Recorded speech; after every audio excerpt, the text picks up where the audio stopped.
The Black Bells are myself. I sing and play guitar. Anthony Stella plays guitar. Seth is on bass, and Austin Schumacher is on drums.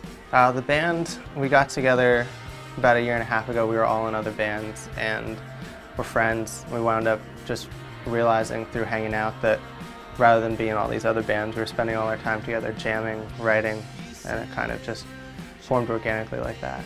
The live music scene around Brooklyn has really opened up over the past decade. It's gotten to the point where Brooklyn can attract, large national acts that will come and play Music Hall of Williamsburg or come and play the Bell House in Park Slope. And it's really, beyond just being a locally thriving scene, that it's enough of a musical mecca to attract bands from all over the world.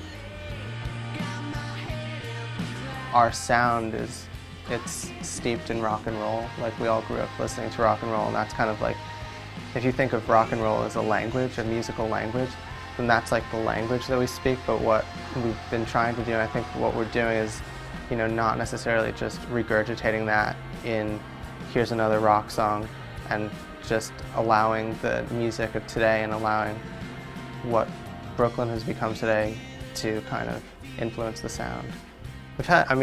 We've been lucky to get to play with a bunch of bands that we are really big fans of. We've played with Band of Skulls, we've played with Alberta Cross, and done some great venues like Bowery Ballroom here in the city, to touring around America, doing South by Southwest. Playing in front of a large crowd is just incredible. It's a great rush. I think that everybody always says that, it's a rush, it's a high like no other, and it's the truth. Like, there's no other feeling like that.